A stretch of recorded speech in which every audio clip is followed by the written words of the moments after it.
Suprema de Justicia en la Sala de Audiencias de la Sala Penal Permanente de la Corte Suprema de Irospec, PNPAT, del establecimiento penitenciario de Barbadillo, presidido por quien habla, José Neira Flores, e integrada por el señor Juez Supremo Iván Guerrero López y la señora Jueza Suprema Norma Carvajal Chávez, para continuar el juicio oral en la causa número 39-2022-53, sesión número 84, seguida contra los señores José Castillo Terrones, Bexy Chávez Chino, Willy Huerta Olivas, Aníbal Torres Vázquez, Manuel Lozada Morales y Justo Venero Mellado, acusados en calidad de coautores del delito contra los poderes del Estado y orden constitucional rebelión, previsto y sancionado en el artículo 346 del Código Penal en agravio del Estado. Asimismo, contra José Castillo Terrones como autor del delito contra la administración pública, abuso de autoridad, previsto y sancionado en el artículo 376, primer párrafo del Código Penal en agravio del Estado, y por el delito contra la tranquilidad pública, delito contra la paz pública en la modalidad de delito de grave perturbación de la tranquilidad pública, previsto y sancionado en el artículo 315A, primer y segundo párrafo del Código Penal en agravio de la sociedad.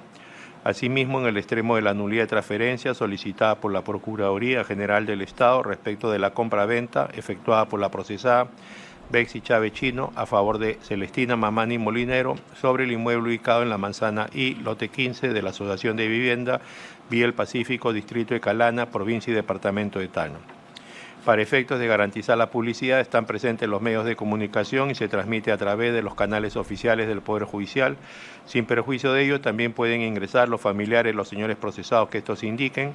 Cedo la dirección del debate a la señora magistrada Norma Carvajal Chávez. Gracias, señor presidente. Buenos días con todos y con todas. Vamos a realizar la acreditación de las partes. Bien. Tiene la palabra el señor Castillo Terrones. Vamos a escuchar su autodefensa y reiteramos, queremos escucharlo, usted lo ha dicho en varias ocasiones, sobre los hechos vinculados a la acusación. ¿Entendió la explicación? Buenos días, sí, perfectamente. A ver, un momentito.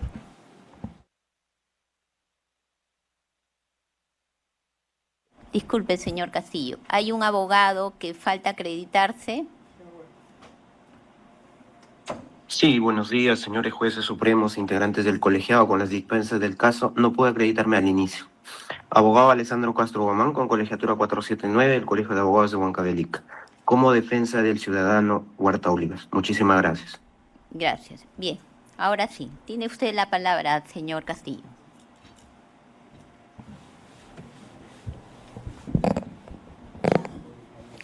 Buenos días, señores jueces. Buenos días, pueblo peruano. Comienzo no con un eslogan filosófico ni con entendidos en temas jurídicos, sino lo que dice el mismo pueblo. Hermano, dame tu mano, vamos juntos a buscar una cosa pequeñita que se llama libertad. Hoy comparezco ante ustedes como un presidente de la República secuestrado por un proceso injusto y un proceso diseñado para destruirme. No me voy a enseñar a otra cosa sino a los hechos, pero un hecho que viene antes, durante y después, porque acá se ha leído lo que se decía, el mensaje a la nación, que el día 7 de diciembre, según dice la Fiscalía, que era un mensaje a la nación. Y yo lo dije el 4 de marzo, que es un clamor popular trasladar hacia el pueblo a través de un discurso político. ¿Y por qué, señores jueces y pueblo peruano? Yo vengo del Ande, yo vengo de Puña, soy un maestro rural con 24 años de servicio en la escuela donde no hay presencia del Estado. Vengo de una familia totalmente humilde, una familia trabajadora, como lo son miles y millones de compatriotas, donde no tienen una voz y nunca lo han tenido. Vengo de allá del aula, de la escuela de Carvalho, en una escuelita muy lejana en la provincia de Cutervo, al lado del Marañón. Vengo de aquella escuela de Chumar, donde es un potencial productivo. Vengo de Puña, de aquella escuela donde me forjé. Y ahí en las aulas encontré muchos niños, que incluso uno de ellos fue mi sombra siendo presidente de la República. Y ahí en esa aula encontré muchos ejemplos y encontré también muchos maestros preocupados por la situación real del país. ¿Por qué? Porque hemos encontrado a los hijos del pueblo con la misma mochila, la misma ropa. Hemos encontrado en el aula aquellos niños que solamente se alimentan con un tamal calentado y un camote asado. Y cuando veíamos esa realidad, yo, con mi propia experiencia, en una de las oportunidades expliqué ante los maestros y ante los padres de familia cómo podemos hacer para revertir toda esta situación. Y eso está incluido en el discurso que lo di el 17. Y por eso, esos son los antecedentes para llevar a cómo se hizo ese discurso. Yo no entiendo por qué están los señores, ¿qué hacen acá? En la realidad nacional educativa, vi que cuando 20 alumnos se matriculan en la primaria y apenas 15 alumnos terminan. De los 15 que terminan la primaria, 10 van, o los 15 van a la secundaria. De los 15 que terminan, de los 15 que ingresan, 10 concluyen la secundaria. Y de ellos, solamente 3 o 4 pueden ir a una academia y pueden ingresar a la universidad o a un centro tecnológico o a un centro técnico. Y de los 20, solamente 1 puede tener un título a nombre de la nación y que cuando va a tocar una oportunidad laboral resulta siendo taxista, que cuando profesionalmente es ingeniero, es maestro, es abogado, es un profesional. Y los 19, ¿dónde quedan? Frustrados, abandonan su familia, abandonan su casa y van a Lima, van a Trujillo, van a Arequipa, a las grandes ciudades, a formar los grandes cinturones de pobreza, en busca de trabajo, en busca de oportunidades, en busca de una universidad. Y cuando no los hallan, son víctimas de la delincuencia, víctimas de toda cosa. El problema de la delincuencia en el país no es un problema que hay que sacar un patrullero, hay que sacar al ejército, es un problema estructural, es un problema de voluntad política. Los habla un presidente de la República, señores jueces. Y no solamente el problema educativo, el problema de los niños, el problema de los jóvenes. Acompañar a los ronderos. Yo vengo de la cuna de las rondas campesinas, de Chota, de Cuyumalca, del centro poblado. Acompañado a mis ronderos, que mis propios padres de familia eran ronderos y he rondado con ellos. He tenido la suerte de quitarme el libro a un lado los viernes en la noche a partir de las 8 de la noche, durante toda la semana, y rondar con mis padres de familia. Usted va, señores magistrados, a Chota, a mi pueblo. Dejen su carro, dejen su moto ahí la van a encontrar. No necesitan un policía para que la cuide. Esas son las verdaderas autodefensas que asumimos. Y cuando hemos salido a combatir no solamente la delincuencia, el abigeato, hemos luchado con los padres de familia, defendiendo el agua, defendiendo los páramos, defendiendo los colchones acuíferos, defendiendo el medio ambiente, como en Cajamarca. Y producto de esas luchas, para ser escuchados, hemos tenido que ir al camino, a la carretera, para ser escuchados.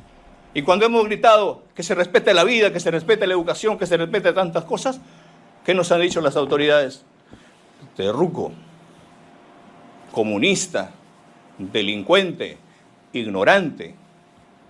Estoy acá no porque me juzgan por haber cometido actos delictivos, sino me juzgan por mis orígenes, por mi sombrero. ¿Cuánto me hubiese gustado? Y estoy seguro que ustedes me hubiesen prohibido entrar con mi sombrero el día de hoy. Y quise venir desde el 4 de marzo. Pero eso es parte de mis usos y costumbres, de mi vestimenta. Pero gracias a ellos, señores jueces, hay cosas antagónicas que me han llevado a una lucha desde la calle con los maestros. ¿Sabe por qué? Porque vengo de la región Cajamarca, una región eminentemente minera, que le ha puesto los manteles y le ha parado la olla a este país toda la vida. Vengo de esa región que históricamente desde la conquista, Atahualpa para su rescate, no hay otro lugar en el mundo, sino que en Cajamarca, que se haya pagado el precio más caro de la libertad. 2 cuartos de plata y 1 de oro, y nunca tuvo libertad. Y conmigo no descarto esa posibilidad. Cuando hemos hecho eso, hacía de conocimiento a las autoridades, a los gobiernos regionales: lleven esto al gobierno, lleven esto al alcalde. Nosotros hemos construido nuestra escuela haciendo nuestros propios adobes, no hay presencia del Estado. He sido partero en mi escuela. Cuando un padre de familia Un alumno se desmaya en la escuela, ¿dónde la llevas? A una posta donde apenas hay un paracetamol, pero no hay un médico. He tenido que cargar con camilla 3, 4 horas al distrito. Y encuentras lo mismo. ¿Dónde está el Estado? Me culpan de un golpe de Estado tan solo por leer una hoja. Mi trabajo es fácil porque uso Clica. Así es como llevo el control de todas mis tareas. Empiezo vaciando todo lo que tengo que hacer en una vista de lista. Después, así. Pero he encontrado la realidad que sí es producto, me dicen que es un golpe por leer una hoja, pero esto sí es producto de un golpe. La realidad lo dice a gritos. Lo decía que vengo de Cajamarca porque es una región eminentemente minera. Y cuando vemos a los padres de familia que se van y te siembran una papa, esa planta se pudre, se cae su raíz. Te crían una oveja, se cae su lana. ¿Producto de quién? De la contaminación ambiental. Teníamos que salir a luchar. He acompañado a los paperos en el centro del Perú, de Huancayo, de Pachitea, de Huánuco. Hemos ido a sus luchas a los pueblos originarios de la selva. Cuando un pueblo originario sale a defender las tierras, las partes productivas, para mañana ya no aparece, está muerto. Hemos ido a Arequipa a defender el Valle del Tambo.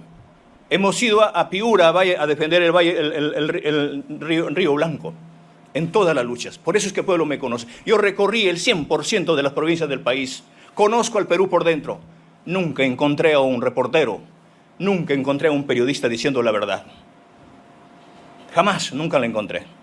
Pero cuando venimos a Lima a trasladar una causa y preguntábamos, ¿por qué razón es que en Cajamarca, en Piura, en nuestro pueblo donde venimos, tocamos la puerta para ver el tema educativo y te envían al director regional de educación? El problema de la agricultura, al director regional de agricultura. De minería, al director regional de minería. De turismo, igual. ¿Y dónde está la dirección regional de economía? ¿Por qué no se descentraliza la economía? Y ahí nos convencimos que no solamente en Cajamarca produce eso. Si es una región, ¿por qué eminentemente minera? ¿Por qué Cajamarca ocupa el segundo lugar en pobreza y extrema pobreza? ¿Por qué en Huancavelica, en las alturas de esta región eminentemente minera, donde de ahí viene lo que el día de hoy estamos usando, esta energía eléctrica, que viene del Mantaro, donde nace el Mantaro, a 400 metros hay familias que se alumbran con mechero.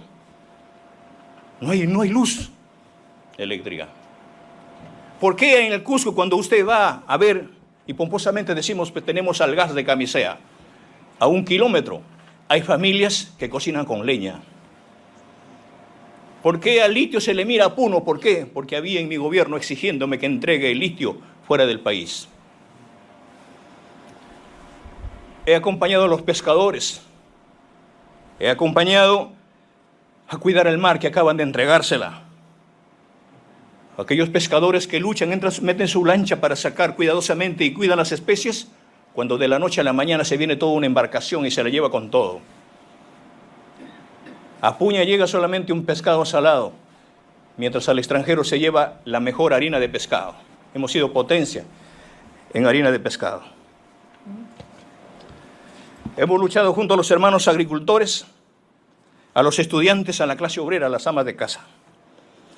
Todos ellos son los que me eligieron como presidente. Aquellos que nunca fueron escuchados. Y cuando traje a Palacio de Gobierno toda esa causa, hice de conocimiento al gabinete. Y le decía qué hay que hacer por el país y les planteé la columna vertebral de mi gobierno. Pero aparecen ahí aquellos perdedores.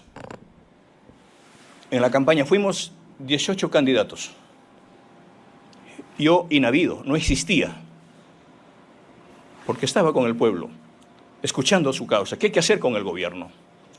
Cuando paso a la segunda vuelta, ahí empieza el golpe. Yo no fui el golpista. Tampoco soy golpista. No soy terrorista. Soy un maestro. Soy un campesino. Nos han quitado todo. Nos han quitado la esperanza. Nos han quitado la educación, nos han quitado la salud, lo ha demostrado la pandemia.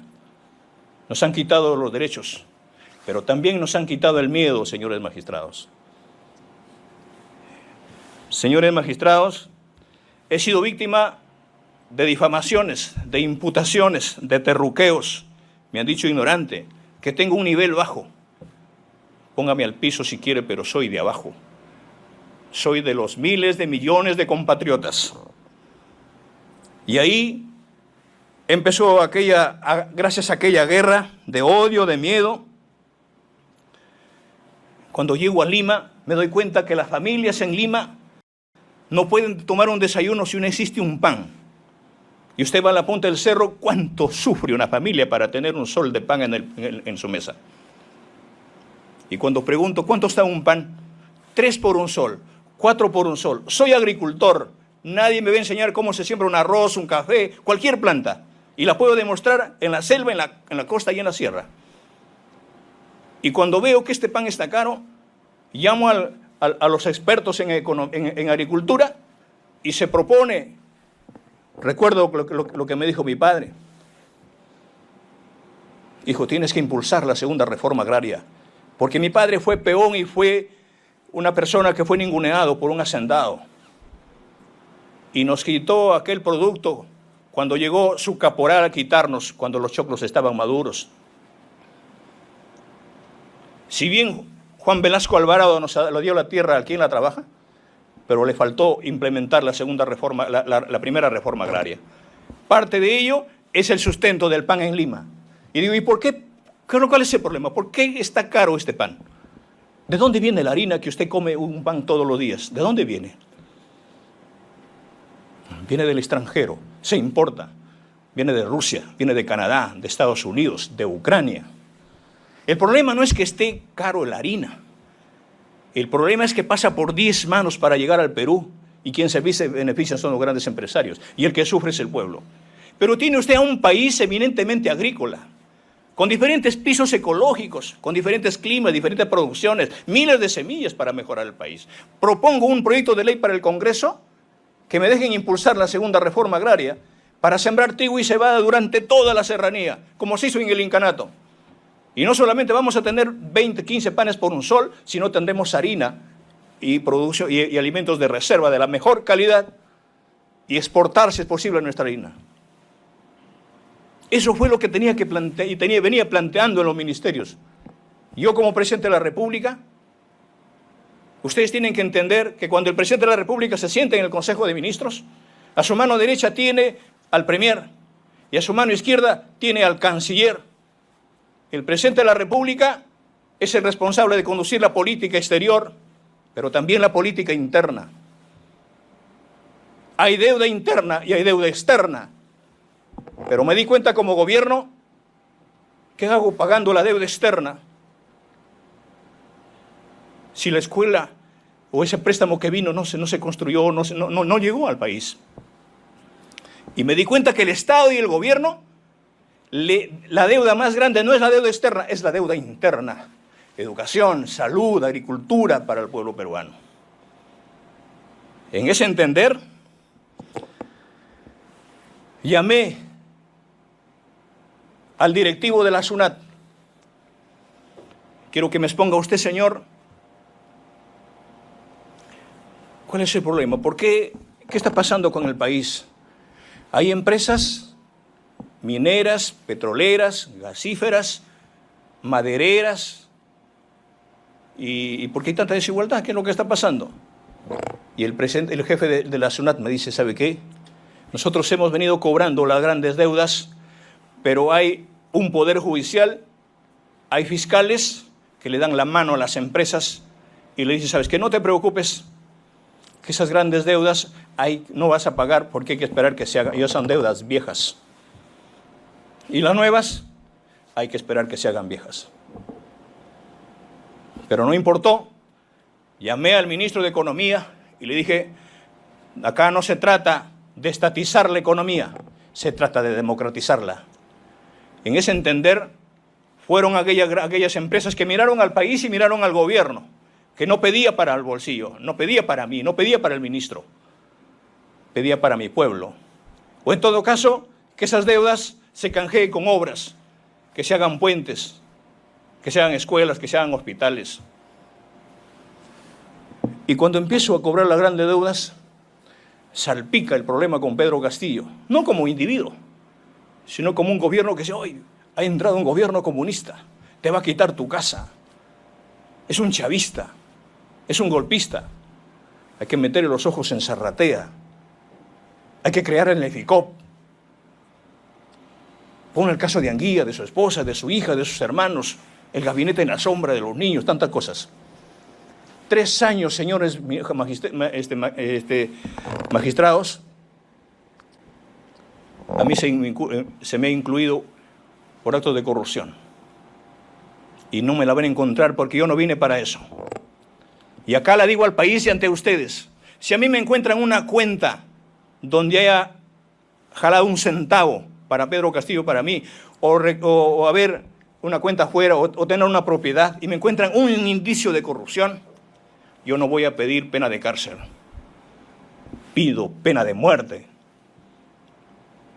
Porque eso es lo que se tiene que corregir en el país. Que empiecen por mí. ¿Dónde están las pruebas? Ahí aparece... Yo llamé a la prensa a Palacio en 2 oportunidades. Y me trajeron un decálogo para firmar en el momento y le dije, pues tengo que leerla. ¿Cómo puedo leer en el momento ahí y entregarla sin saber cuál es su contenido? Y ahí me hicieron entender de que debo llevar el mismo camino que otros gobiernos. Usted tiene la oportunidad de quedarse sus 5 años. Pero ¿cómo es? Esa plata que les prohibí a los medios de comunicación, la destiné para Juliaca, para el agua potable, a Alto Piura y al Hospital Antonio Lorena del Cusco. Aquellas grandes empresas preocupadas porque no firmaba su hoja de ruta y porque empecé a pagar las grandes deudas históricas al país, le dije, ¿qué tenemos que plantearle a este Congreso? Y viniendo de Lima decía, pucha, que hay un Congreso, un poder ejecutivo, un poder legislativo, un poder judicial. Hay que ir y tocar las puertas de este Congreso para que hagan las leyes a favor de los que nos han elegido. Y planteé que hay que terminar con el problema educativo y se geste el ingreso libre a las universidades. ¿Cuántos jóvenes luchando las puertas en las universidades terminan las secundarias, no pueden ingresar? Hoy, hasta el 2025, ya hubiésemos implementado el ingreso libre a las universidades. Llamé al ministro de Salud y le planteé el primer nivel de atención. Yo les planteo y les digo, señores magistrados, ustedes pueden tener salud, están preocupados en el derecho, pero me imagino que ni siquiera ustedes han hecho su último chequeo médico.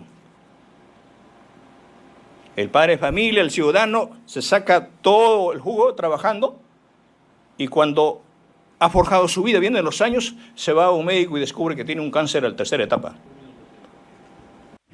Bien, conforme se indicó y de acuerdo a lo que dispone el artículo 391, le recordamos. Hemos oído sus antecedentes, aspectos generales y son 20 minutos que van. Le pedimos, por favor, que centre su...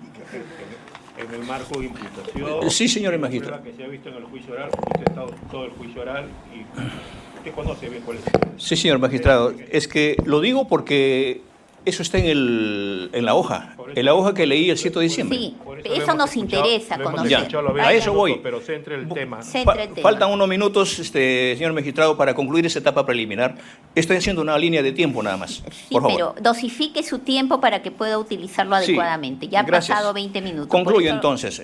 Espero que me dé los mismos tiempos del mismo Ministerio Público. Yo tengo 3 Podemos escucharlo, pero nos interesa conocer los temas de la acusación. Concluye entonces esta parte donde descubro de que justamente en esta Constitución, en el artículo 62, protege a las grandes empresas. Y debatimos en el ministerio, en el gabinete. ¿Y por qué tiene que pasar eso donde se llevan la grande riqueza en el país. ¿A dónde se la lleva? ¿Por qué no se queda con nosotros? Y cuando se habla del BRAE, 40 años militarizado, me di cuenta que el problema de la droga, el problema de eso, no está en el BRAE, está en el Callao, está en el puerto. Ahí gesto y hago de manifiesto al país cuando llevo a los ministros a un consejo de ministros descentralizado. Ahí recibo el clamor de muchos compañeros, de muchas organizaciones, del pueblo organizado. Entonces ahí convencido de que de todas las utilidades que llevan las grandes empresas hacia afuera, de cada 10 soles que nos explotan, porque hemos pasado la era del guano, del salitre, del caucho, de la plata, del oro. Hoy estamos en la época del litio. Y se van a seguir explotando. Pero de cada 10 soles de utilidad, 7 soles se llevan los grandes empresarios. Y 3 soles se queda para nosotros. Yo planteé revertir eso. Y eso se los asustó. Pero no para quitarlo, sino para sentarnos y conversar y ponernos de acuerdo por el país. Y cuando planteo eso, que 7 soles se quede para nosotros y 3 soles se la llevan porque hay años explotando, ¿para qué? Para declarar en emergencia la educación, para pagar las múltiples deudas, para declarar en emergencia la salud y la agricultura. Es decir, mi gobierno quería garantizar a un hombre educado, un hombre sano y un hombre profesional. Eso fue lo que salpicó, lo que rebasó el vaso. Y teniendo en la prensa ya, dije, ¿sabe qué? No. Y ahí empecé a entender también de que las grandes empresas, el grupo de comercio, son los que más deben al país, como Panamericana. ¿Cuánto va a pagar usted los 226 millones de soles que hay al país? RPP, todos los programas, todas las empresas. Salpicaron y dijeron, ¿sabe qué? Usted no va a llegar al 2026. Y acuérdase de nosotros. Por eso estoy acá. Producto de eso, cuando digo que hay que demostrar, invertir eso, ¿para qué? Porque creíamos que en el Perú ningún trabajador con título a nombre de la nación que le dé el Estado debe estar en la calle. Joven que termina su universidad con título, a trabajar, garantizarla. Concluye en un minuto, doctor, y paso a la parte central. Pagar la deuda externa, que no debe haber ningún empleado contratado en el país. Y el problema del transporte, oye, elimínese la ATO, elimínese la SUTRAN, porque son temas que se han hecho todas estas cosas. Pero eso, 64 proyectos de ley al Congreso de la República y no se implementó. ¿Y en dónde empiezo a escuchar este tema ya? Cuando asumí el gobierno, señores magistrados, ustedes deben recordar, yo asumí el 28 de julio del año 2021. Al día siguiente se produjo un sismo en Piura. Abandoné la parada militar y fui a atender a esa población y pedí el avión presidencial. Y me dijeron, ¿sabe qué, señor presidente? El avión presidencial está fuera del país hace 3 meses en mantenimiento. Volví a pedir el avión presidencial para ir al BRAE y me dijeron, ¿sabe qué? A fines de septiembre está llegando. Cuando tenía que ir otra vez a supervisar el problema de Piura, volví a preguntar, me dije, en noviembre llega. Y cuando fui a Ayacucho a hacer mi informe de los 100 primeros días, ofrecí y dije al país, voy a vender el avión presidencial. Cuando regresé, me dijeron, me recibió uno de la FAP. ¿Qué tal? ¿Cómo está? Preocupado, presidente, por su anuncio. ¿Y qué ha pasado? ¿Usted va a vender el avión presidencial? Sí, ¿por qué? Porque no me es útil. ¿Sabe qué, señor presidente? Usted programa de cada 15 días alguna actividad. Hemos exigido que venga el avión presidencial urgente. ¿Sabe qué, señores magistrados, pueblo peruano? Nunca salió el avión presidencial al mantenimiento. Hubo una orden para que no la use. En plena pandemia, cuando hubo un problema de la uria y habían gritos que decían, muerte a Castillo, vete al carajo, tantas cosas. Señor Castillo, vamos al tema central. Por favor, estoy culminando.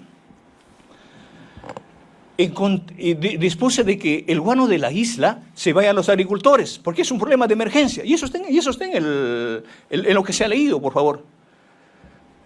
Y me di con una sorpresa de que la propia Marina estaba llenando las embarcaciones chinas, robándose el guano de la isla, en vez de dar el mensaje. En vez de dar, el abono al pueblo peruano. Todas esas cosas el pueblo debe saberlas. Va a haber un momento que el pueblo sepa todos los detalles. En ese entender,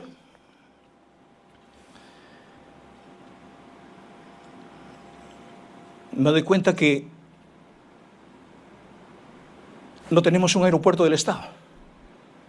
Una pista, 1 metro de pista, no corresponde al Estado, no corresponde al país. Está concesionado. Por eso los peajes. Y los peajes no deben existir. El 100% de los peajes en el país debe desaparecer. Estimados magistrados, ¿y cómo se tiene que cambiar esos contratos ley? Estoy hablando de esto, que está en el artículo 62. No lo puede cambiar el presidente, el Congreso, no lo pueden cambiar ustedes, no lo puede cambiar nadie, salvo el pueblo a través de una asamblea constituyente. Tenemos que cambiarlo, pero con participación ciudadana. Todo junto con el pueblo, sí se puede. Juntos con el pueblo, todo se puede. Asumiendo mi gobierno, también fui a Ancón a ver la ciudad del Bicentenario. Ustedes deben saber eso, por cultura. Y fui a ver, y cuando subo al helicóptero encuentro a la presidenta del Congreso a mi costado, la señora Mari Carmen. Hace un cambio con mi seguridad y se sienta a mi lado y se toma un selfie, y no le interesaba visitar la ciudad del Bicentenario, porque yo tenía una actividad, ir, supervisar y volver. Y cuando se sienta a mi lado me dice, me codea y me dice, necesito 2 ministerios para que te quedes hasta 2026. Yo pensaba que era una broma, porque le dije, ¿cuándo vamos a ir a Contumazá? Porque ella es mi paisana. ¿Qué Contumazá ni Contumazá? Yo necesito 2 ministerios. Y en eso entendí, yo pensaba que era algo así como paisano, ¿no? No le interesaba ver la ciudad, yo hice mi función, hice el trabajo, regresé, subió, se volvió a sentar a mi lado. Cuando llegamos al grupo número 8, y me dice, estoy hablando en serio, ¿me vas a dar o no me vas a dar? No, le digo, ¿por qué? Tengo que compartir eso. Tienes que hacerlo, me dice. Tienes que compartir el gobierno. Tienes que hacerlo, si no, ¿cómo vas a gobernar?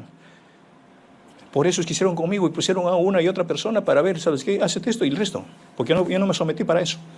Y al final él me dijo, ¿sabes qué? Si no me vas a dar los 2 ministerios, quiero que no me la toques a los agroexportadores de Ica, porque ahí trabaja mi marido.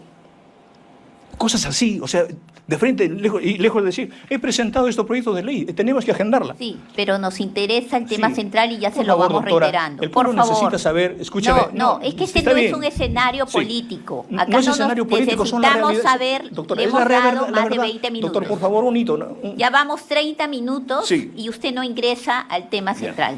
Ingrese, por favor. Concluyo, doctora. No, ingrese al tema Sí, central. sí, por eso, ¿me entiende? Cuando yo hago mención, a ver, de todas estas cosas, justamente para encajar cómo se elabora ese documento, pero usted no me deja participar. Todas esas cosas, cuando yo traslado al gobierno, al país, recibo folders, recibo solicitudes y recibo a través del personal. ¿Y sabe quién es el testigo que debería estar acá en todo caso? ¿Cuál ha sido mi actitud? Es el edecán. Porque el edecán personal, la persona que está al lado del presidente, sabe qué recibe, qué te da, quién viene, quién ingresa, quién no ingresa, a qué hora come el presidente, qué es lo que está haciendo. Él es el testigo presidencial, es la persona más cercana al presidente de la República. Y él ha venido acá. A él y a mí, nadie nos puede poner una verdad ajena. Porque con estos señores que están acá, si bien es cierto nos hemos reunido con el doctor Aníbal, la doctora Betsy, fue porque yo ya llegaba a una tercera vacancia presidencial. Yo recibí al pueblo en Palacio de Gobierno. Yo no me reuní a puerta cerrada con empresarios, con la prensa, nada. Yo abrí las puertas de Palacio. Ingresaban todo el personal, todo el pueblo peruano. Y ahí me encontraba, señor presidente Castillo, algo de salud, algo de agricultura, cómo reconstruir, cómo atender las necesidades. No me va a creer, señores magistrados, habrá habido un promedio de 4 o 5 quintales de solicitudes en el despacho presidencial. Y ahí y revisaba así, y ahí encontraba algunas sugerencias, ¿me entiende? Yo tenía un aproximado de 16 a 17 mensajes a la nación o discursos al país. elaborados, con su CD, con su CV, y todos los he revisado. Yo me la he revisado. Acá no hay que hoy guarda relación de lo que dijo el doctor Aníbal, de lo que... No, nada. O sea, se me cree inepto para revisar un escrito. Y cuando se gesta todas estas cosas, el 6 de diciembre yo llamo al señor Mendieta para que llame a algunos ministros que tenía y mis abogados. Estaba el doctor Pepe Manchego, el doctor Benji Espinosa,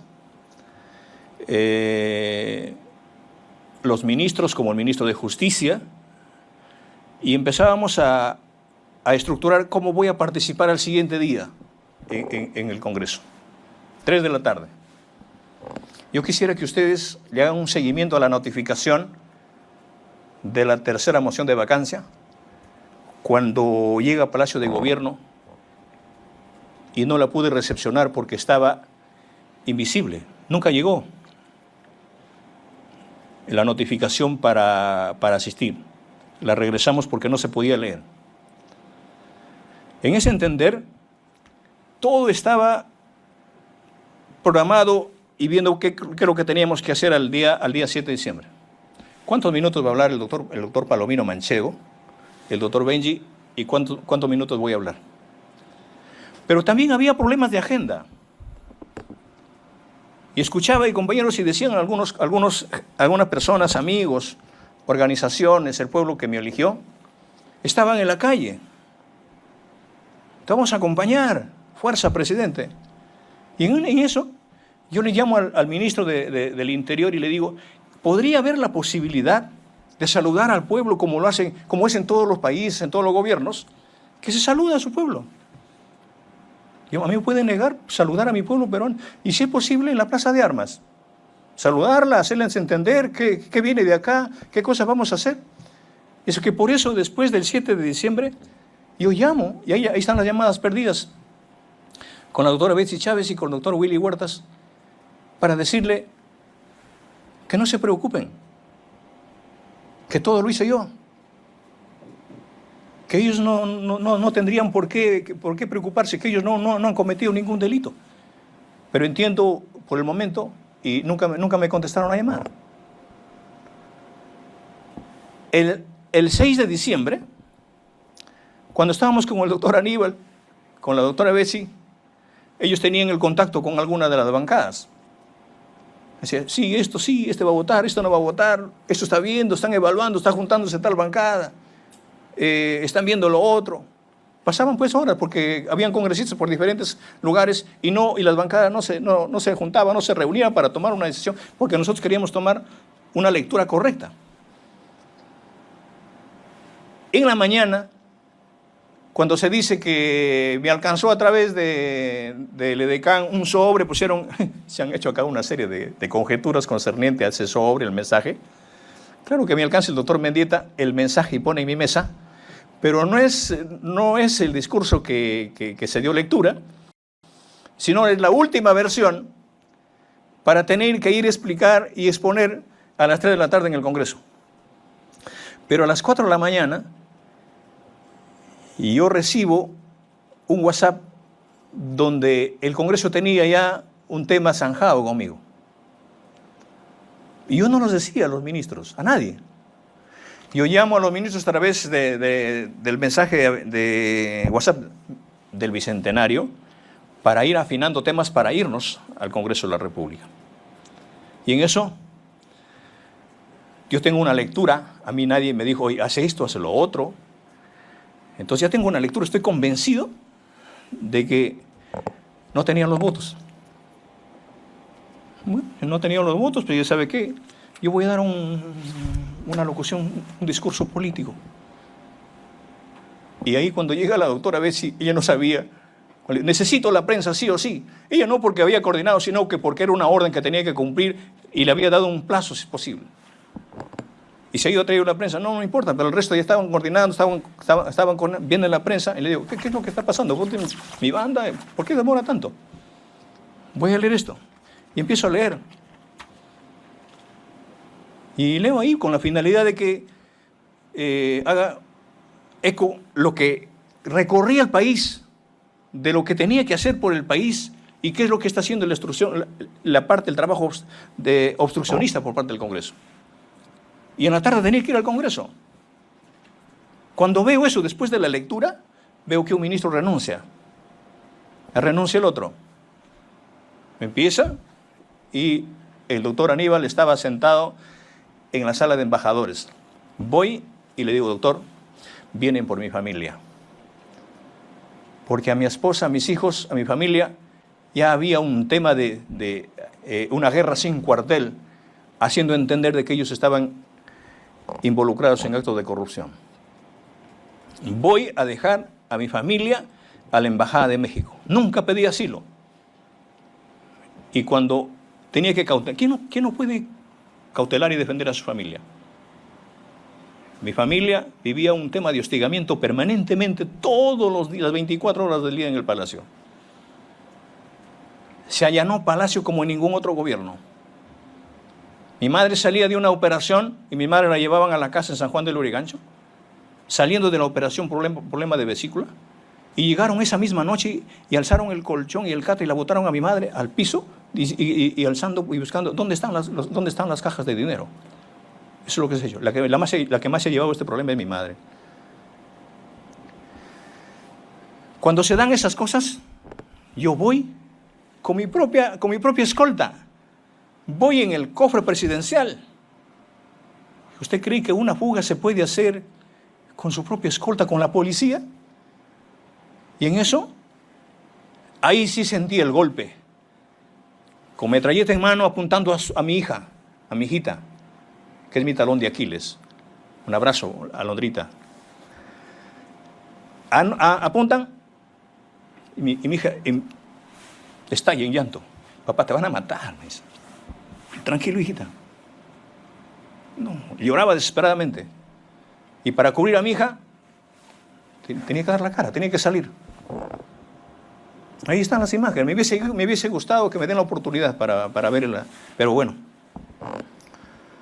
Me acompañaba el doctor Aníbal. Porque él sabía que vamos a volver a Palacio. Todas mis cosas estaban en Palacio. Y tenía que dar la cara. ¿Por qué me tengo que fugar? Ahí soy arrestado. Y cuando soy arrestado, yo digo, ¿qué es lo que está pasando? Y me arrestan siendo presidente de la República, señores magistrados. Y estando en la prefectura, 10 minutos después, se produce una vacancia express. Yo quisiera preguntarles a ustedes, ¿desde cuándo cambió el tema de la aritmética? En el Perú, 101 es igual a 104, entonces. ¿No tuvieron la votación calificada? ¿A dónde correspondía llevar a un presidente de la República? Primero me detienen, luego hacen una vacancia y no tuve derecho a defenderme. Tampoco tuve derecho al antejuicio. Pero con la señora Dina sí se cuidaron. Hay que tener más de los 104 votos. Producto de ello, estoy acá.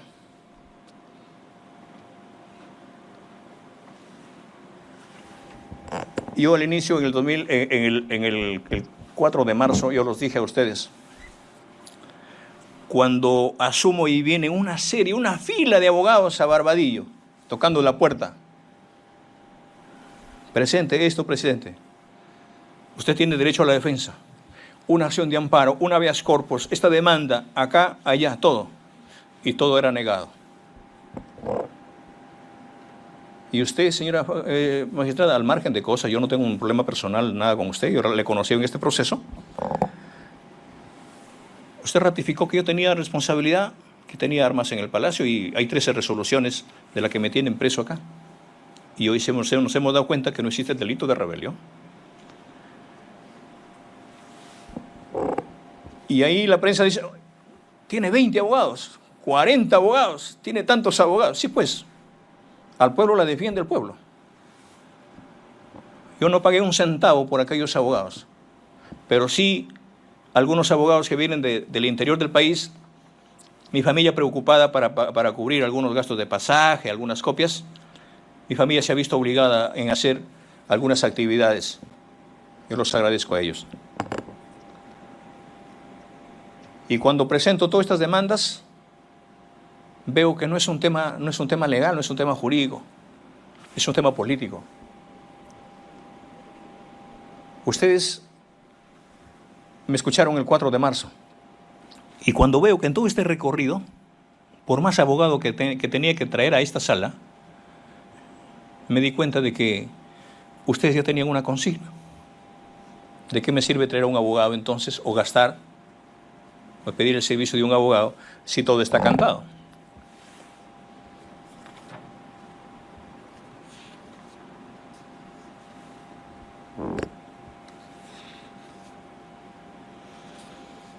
Tanto ser el odio o la campaña de miedo que quería implementar la fabricación de urea, de fertilizantes, de abonos en La Oroya, en Piura, en el Cusco. Y he recibido también algunos abogados que estaban viendo ese tema y decían, presidente, ¿y cómo queda lo que estábamos trabajando? Esas cosas. Le digo, pues no queda otro camino, que hay que revertir estas cosas porque el pueblo necesitamos que ojalá ellos mismos se autoconvoquen o se organicen para seguir trabajando esto. Volviendo al tema,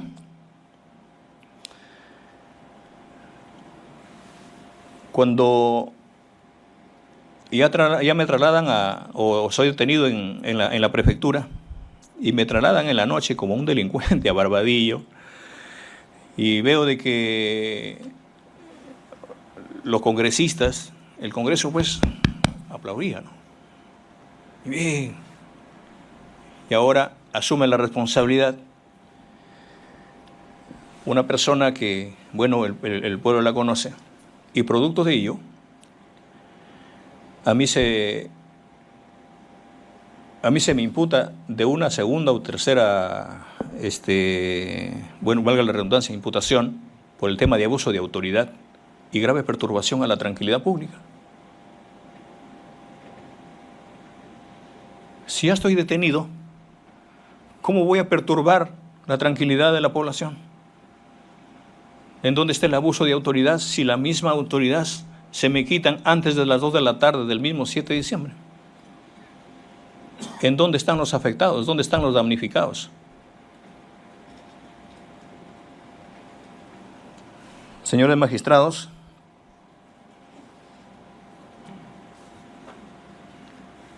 yo no vengo acá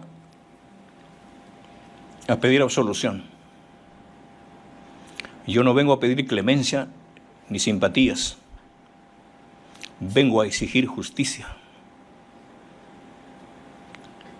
Ustedes están juzgando a un hombre político, a un presidente de la República, y detrás de ustedes hay una familia. Son académicos, son magistrados, están enseñando lo que es el derecho, pero estoy seguro también de que su entorno o los que le siguen a ustedes, también hay una situación de que la historia nos juzgue. Hagan lo correcto.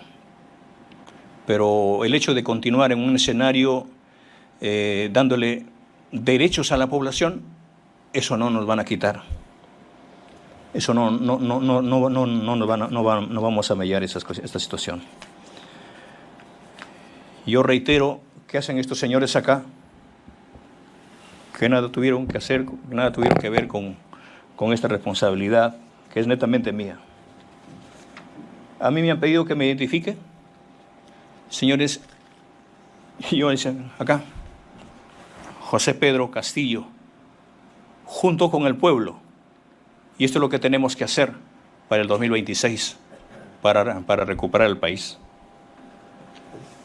Nuevamente, déjeme terminar diciendo, y soy cristiano, soy católico, y pido a Jesucristo de que así como entregó su vida por un mundo mejor, que cuide a mi pueblo y cuide a mi familia.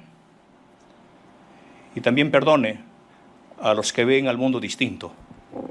Reitero, no he venido a pedir clemencia, menos absolución de mi caso. Solamente pido justicia. Viva el Perú. Gracias, señor Castillo.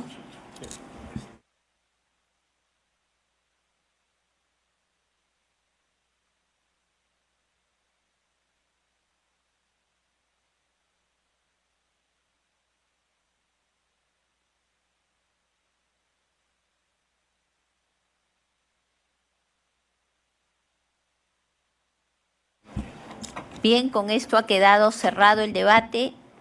Culmina esta sesión de audiencia y la continuación es el día jueves 27 de noviembre, 9 de la mañana, con los apercibimientos que corresponden.